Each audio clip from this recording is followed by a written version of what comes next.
அமலா மானசா கிட்ட இந்த மாதிரி தான் அவர் யாரை பார்த்தாலும் அவர் ஃபேமிலியை பற்றி எமோஷ்னலாக பேசிகிட்டு இருக்காரு. எனக்கு கிடைச்ச இன்ஃபர்மேஷன் படி அவருக்கு ஃபேமிலின்னு யாரும் இல்லை. நல்லா விசாரிச்சு பார்த்துட்டேன். அப்புறம் இந்த ஃபைல் நீங்கள் சிஓவா ஜாயின் பண்ணதுக்கு அப்புறம் டேட்டா பேஸ்லேருந்து எடுத்ததுன்னு சொல்லி கொடுப்பாங்க. ராகவ் சம்மந்தமே இல்லாத ஒரு ஆள் எதுக்கு இப்படி போய் சொல்லணும்னு கேட்பான். அதுக்கு மானசா இதை வச்சு மட்டும் எப்படி சொல்ல முடியும், அவர் தான் இதெல்லாம் பண்ணியிருக்காருன்னு. நான் இந்த ஹாஸ்பிட்டல் வந்த புதுசில் எனக்கு 2 நாள் கார் ஓட்டியிருக்காரு, பார்க்க நல்லா ஆளா தெரியுறாருன்னு சொல்லுவாங்க. அதுக்கு ராகவ் நாங்களும் இவர் தான் பண்ணாருன்னு கன்ஃபார்மாக சொல்லலை. எங்களுக்கு ஃபர்ஸ்ட்லேருந்தே இவர் மேலே ஒரு சந்தேகம் இருந்தது. நம்ம ஹாஸ்பிட்டல்ல நடக்கிறது ட்ரக் பேஸ்ட் இஷ்யூ. அதுல ஃபார்மசி தான் முக்கியமான ரோல். யார் மூலியமா உள்ள வருதுன்னு நாங்க இன்வெஸ்டிகேட் பண்ணும்போது தான் இவர் மேல எங்களுக்கு சந்தேகம் வந்தது. அந்த ஃபார்மசிக்குள்ள ஃபார்மசிஸ்ட தவிர இந்த டிரைவர் தான் போயிட்டு வந்திருக்காருன்னு சொல்வான். அதுக்கு மானசா இது தப்பான டைரக்ஷன், நீங்க சொல்றது எனக்கு புரியுது. அவர் ஒரு ஆம்புலன்ஸ் டிரைவர். இந்த மாதிரி ட்ரக் சோர்ஸ் பண்ற கேப்பபிலிட்டி அவருக்கு எப்படி இருக்கும்? அவருக்கு ரிசப்ஷனை தவிர ஆக்சஸே கிடையாது. அப்புறம் எப்படி ஏஆர்க்குள்ள வந்து இதை பண்ண முடியும்? நீங்க ஒன்னு பண்ணுங்க, அவருக்கு டைரக்டா கால் பண்ணி பேசுங்க, நானும் லைன்ல இருக்கேன், பேசினா தெரியும்லன்னு சொல்வா. அதுக்கு அமலா நம்ம டைரக்டா கேட்கக்கூடாது, சந்தேகம் வந்துடும், நானே கேட்டு சொல்றேன்னு சொல்வா.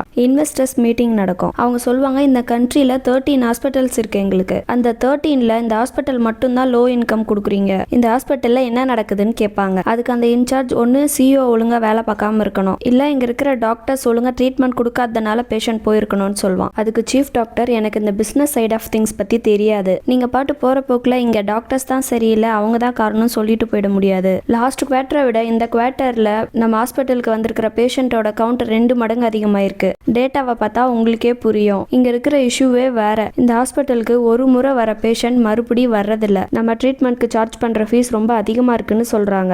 என்கிட்ட வர பேஷண்ட்ஸே அந்த மாதிரி நிறைய ஃபீல் பண்றாங்கன்னு சொல்லுவாங்க. அதுக்கு அந்த இன்சார்ஜ் 13 ஹாஸ்பிட்டல்ல ஆர்கே ஹாஸ்பிட்டல் மட்டும் என்ன ஸ்பெஷலா, அங்கெல்லாம் வராத பிரச்சனை இங்க மட்டும் ஏன் வருதுன்னு கேட்பான். அதுக்கு ரதி சார்ஜஸ் மேபி இஷ்யூவா இல்லாம இருக்கலாம், ஆனா ஆர்கே ஹாஸ்பிட்டல் முன்னாடி மாதிரி இல்ல. எப்போ இந்த கார்ப்பரேட் ஸ்ட்ரக்சர் உள்ள வந்துச்சோ அப்பத்துல இருந்தே பேஷண்ட்ஸ் ரொம்ப அலைய விடுறோன்னு ஃபீட்பேக் ஃபார்ம்ல கம்ப்ளைண்ட் போட்டிருக்காங்கன்னு சொல்லுவாங்க. அதுக்கு அந்த இன்சார்ஜ் நாங்க இன்னைக்கு மீட்டிங் அரேஞ்ச் பண்ணது பட்ஜெட் டிஸ்கஸ் பண்ண இல்ல, வார்னிங் கொடுக்க. மானசா நெக்ஸ்ட் குவார்டர்ல இந்த ஹாஸ்பிட்டலோட இன்கம்ல சேஞ்சஸ் தெரியணும், ப்ராஃபிட் காட்டுங்க, இல்லைன்னா உங்க சிஓ போஸ்டிங்ல வேற ஒருத்தர் அப்பாயிண்ட் பண்ணிட்டு போயிட்டே இருப்போம் மைண்டட்னு சொல்லுவான். கிரணுக்கு வேலை வாங்கி கொடுக்க சொல்லி எல்லாரும் விஜய் கிட்ட கெஞ்சிட்டு இருப்பாங்க. அதுக்கு விஜய் உங்களுக்கு என்னால வேலை வாங்கி கொடுக்க முடியாது, நாங்க வந்தே கொஞ்ச நாள் தான் ஆகுது, ரீனா சொல்ல மாட்டியா, புரிஞ்சுக்கோங்கப்பான்னு சொல்வாரு. அதுக்கு ராக்கி நீங்க புரிஞ்சுக்கோங்க சார், அவனுக்கு உங்களை விட்டா ஆளே இல்ல, நீங்க மனசு வச்சா மட்டும்தான் சார்னு சொல்லுவான். அதுக்கு விஜய் நான் மனசு வச்சாவா, நான் என்ன இந்த ஹாஸ்பிட்டல் ஓனரான்னு கேட்பாரு. அதுக்கு கிரண் நீங்க மட்டும் இப்ப இந்த வேலையை வாங்கி தரலனா இந்த ஊரை விட்டு போறதை தவிர வேற வழியே இல்ல சார், திரும்பவும் சென்னைக்கு தான் சார் போகணும்னு கேட்பான். அதுக்கு விஜய் போப்பா, சென்னைக்கு போ, கொல்கத்தாக்கு போ, ஹைதராபாத்துக்கு போ, எங்கேயாச்சும் போய் ஏதாவது பண்ணுப்பான்னு சொல்லுவான். அதுக்கு கிரண் சார் இப்ப மட்டும் நீங்க நோ சொன்னீங்கன்னா அந்த அவுரா பிச்சில இருந்து குதிச்சுதான் சார் நான் சாகணும்னு சொல்லுவான். அதுக்கு விஜய் என்ன ரீனா உன் ஃப்ரெண்ட்ஸ் இப்படி உளறிட்டு இருக்காங்கன்னு கேட்பாரு. ரீனா அப்பா அவன் சொல்றத கொஞ்சம் புரிஞ்சுக்கோங்கப்பா, பாவம் பாவன்னு சொல்வா. விஜய் நீயும் புரியாம பேசிட்டு இருக்கேன்னு சொல்வாரு. அதுக்கு ரீனா இவன் ஒரு குவாலிஃபைடான டாக்டர், நல்லா படிச்சிருக்கான், ஆர்கே ஹாஸ்பிட்டல்ல நீங்களே இவனை பாத்திருக்கீங்கல்ல, இப்ப நீங்க ஹெல்ப் பண்ணுவீங்களா மாட்டீங்களான்னு கேட்பா. விஜய் மாட்டேன்னு சொல்வாரு. அப்புறம் சீஃப் டாக்டர் எப்படி பண்ண முடியும் விஜய், அதுவும் உடனே சொன்னா எப்படி,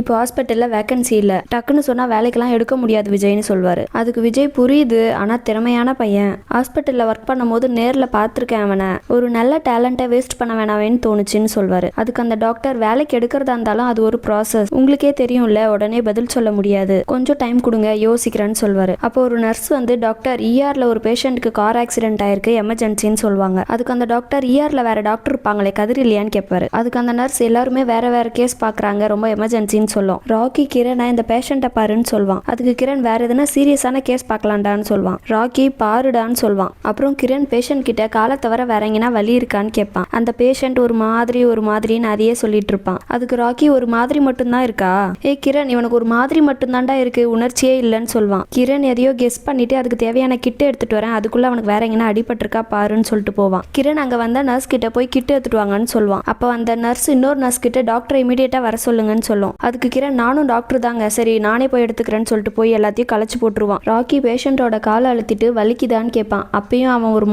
மாதிரின்னே சொல்லிட்டு இருப்பான். அப்ப கதிர் அங்க வந்துட்டு என்ன நடக்குது, யார் நீங்களான்னு கேட்பான். அதுக்கு ராக்கி அதுவா முக்கியம், இவனுக்கு ஒரு மாதிரி இருக்காமா, கேட்டு பாருங்க அதையே சொல்வான்னு சொல்வான். கதிர் அந்த பேஷண்ட்டை என்னாச்சுன்னு கேட்பான். அதுக்கு அந்த பேஷண்ட் திரும்பவும் ஒரு மாதிரின்னு சொல்லிட்டு காலை கட் பண்ணிடுவாங்கன்னு சொன்னாங்கன்னு சொல்வான். கதிர் யார் சொன்னான்னு கேட்பான். அந்த பேஷண்ட் ராக்கியை கை காட்டுவான். அதுக்கு ராக்கி நான் எப்ப சொன்னேன், உன் காலுக்கு வேக்ஸ் தாண்டா பண்ண சொன்னேன்னு சொல்லிட்டு கதிர் கிட்ட அவன் ஒரு மாதிரின்னு சொல்லலையான்னு கேட்பான். அதுக்கு கதிர் யார் நீங்க 2 பேரும்னு கேட்பான். அதுக்கு ராக்கி நாங்க 2 பேரும் சென்னையில பெரிய ஹாஸ்பிட்டல்ல பெரிய டாக்டர்ஸ், இப்ப கூட இந்த பேஷண்ட்டுக்கு இதுதான் ப்ராப்ளம்னு சொல்வான். அதுக்கு கதிர் நீங்க பெரிய டாக்டர்னு சொல்றீங்க, ERல எப்படி பேஷண்ட்டை ட்ரீட் பண்ணணும்னு தெரியாதா, காலை வேற வெட்டணும்னு சொல்லி சொல்லியிருக்கீங்க, இதுதான் ப்ராப்ளம்னு எப்படி கன்க்ளூட் பண்ணீங்கன்னு கேட்பான். அதுக்கு ராக்கி அவன் தான் ஒரு மாதிரி இருக்குன்னு சொன்னான்னு சொல்லும் போதே சீஃப் டாக்டர் வந்துருவாரு. கதிர் சீஃப் டாக்டர் கிட்ட இவங்க யாருன்னே தெரியாது, ஏதோ டாக்டர்னு சொல்றாங்க, பேஷண்டோட ஏபிசி கூட பார்க்காம ட்ரீட்மெண்ட் இப்படி பண்ணி வச்சிருக்காங்க, காலை வேற வெட்டணும்னு சொல்லி வச்சிருக்காங்கன்னு சொல்லுவான். சீஃப் டாக்டர் அந்த பேஷண்ட்டை ட்ரீட்மெண்ட் பார்த்துட்டு இருப்பாங்க. அப்போ ராக்கி டே கிரண் தொடக்கூடாத பேஷண்ட்டை தொட்டுட்டோம் போலடான்னு சொல்லுவான். அதுக்கு கிரண் நான் தான் வேற பேஷண்ட் பார்க்கலான்னு சொன்னலன்னு சொல்லுவான். சீஃப் டாக்டர் விஜய் கிட்ட ஒரு டிராமா பேஷண்ட்டை எப்படி காமா ட்ரீட் பண்ணணும்னு கூட இவங்களுக்கு தெரியல,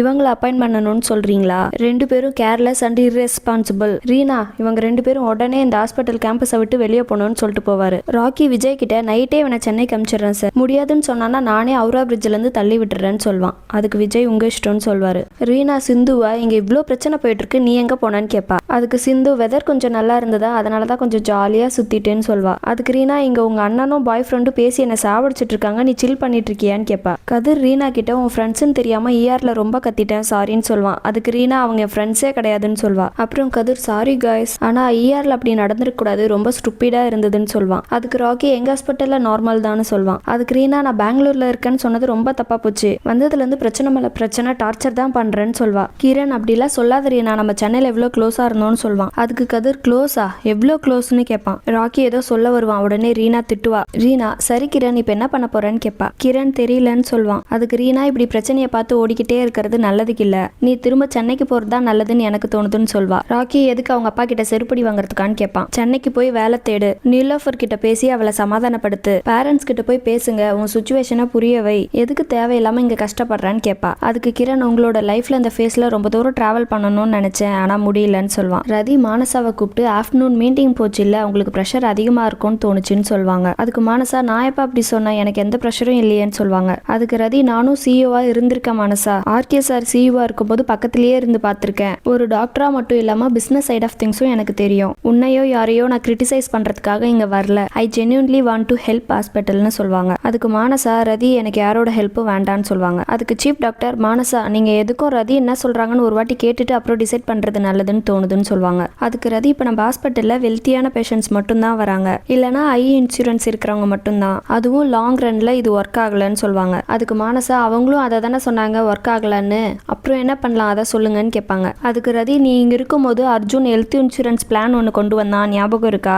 ஹாஸ்பிட்டலுக்கு மாசம் மாசம் பேஷண்ட் ஒரு அமௌண்ட் கட்டுவாங்க, எல்லாருக்கும் ஹாஸ்பிட்டல் செலவு மாசம் மாசம் வராது, அவங்களுக்கு எப்போ ட்ரீட்மெண்ட் தேவைப்படுதோ அதுல இருந்து கொஞ்சம் கொஞ்சமா எடுத்து யூஸ் பண்ணிக்கலாம், அவங்க நம்ம ஹாஸ்பிட்டல் கஸ்டமர்ஸா மட்டும் இருப்பாங்க, நம்மளும் கஸ்டமர் ஃபேஸா பில் பண்ணலாம், அது பேஷண்ட்ஸ்க்கும் நல்லது ஹாஸ்பிட்டலுக்கும் நல்லது, நம்ம இப்போ இந்த பிளானை இம்ப்ளிமெண்ட் பண்ணா ஒர்க் அவுட் ஆகும்னு தோணுதுன்னு சொல்வாங்க. அதுக்கு மானசா அர்ஜுன் சிஓவா இருக்கும்போது தானே இதே ஹாஸ்பிட்டல்ல இந்த பிளான் இருந்துச்சு, அப்புறம் ஏன் அவ்வளோ லாஸ் ஆச்சு, அவ்வளோ பிரச்சனை வந்துச்சுன்னு கேட்பாங்க. அதுக்கு சீஃப் டாக்டர் மானசா நீ சொல்றபடி தான் லாஸ்ட் 1.5 வருஷமா இந்த ஹாஸ்பிட்டல் ரன் ஆயிட்டு இருக்கு, இப்போ சுச்சுவேஷனை பெட்டராக்க ரதி ஒரு ஐடியா தராங்க, அதை கொஞ்ச நாள் ட்ரை பண்ணி பார்த்தா தான் என்னன்னு கேட்பாங்க. மானசா சரி ட்ரை பண்ணி பார்க்கலான்னு சொல்லிட்டு போவாங்க. சீஃப் டாக்டர் மானசா போனதும் இப்படி உங்களை பார்க்கறதுக்கு ரொம்ப நல்லா இருக்குன்னு சொல்வாங்க. அர்ஜுன் மது கிட்ட என்ன நினைச்சிட்டு இருக்க, சென்ஸ் இருக்கா, நேற்று அத்தனை தடவை கால் பண்றேன், நான் தான் கட் பண்றேன்னு தெரியுது இல்லன்னு கேட்பான். அதுக்கு வினோத் ஆமா நேத்துல இருந்து கால் பண்ணிட்டு தான் இருக்கோம், எடுத்து பேசுறதுக்கு என்ன, ஏன் ஒரு கால் கூட எடுத்து பேச முடியாதுன்னு கேட்பான். அதுக்கு அர்ஜுன் ஏன் எனக்கு எதுவும் பர்சனல் இருக்காதா, எப்ப பார்த்தாலும் உங்க 2 பேர் கூட மட்டும் தான் பேசிட்டு இருக்கணுமா, அப்படி என்ன அவசரம்னு கேட்பான். அதுக்கு வினோத் உங்களை ஃப்ரெண்டுன்னு நம்பணும் ஜி, ஒரு எமர்ஜென்சின்னு கால் பண்ணா இப்படி பேசுறீங்கன்னு கேட்பான். அதுக்கு அர்ஜுன் உங்களுக்கு என்னடா எமர்ஜென்சி, இப்போ என்ன ஃபேஷன் ஷோவா, ஃபுட்பாலா இல்ல குடிக்க போகணுமான்னு கேட்பான். அப்புறம் மது அழுதுட்டு இருக்கிறத பார்த்துட்டு அவளை கூட்டிட்டு போய் கிளாஸ்ல ஒரு பையனை பயங்கரமா அடிச்சிருவான். அவன் ப்ரொஃபசர் ஃப்ரெண்ட் எவ்வளவு தடுத்துமே அவன் கேட்டிருக்க மாட்டான்.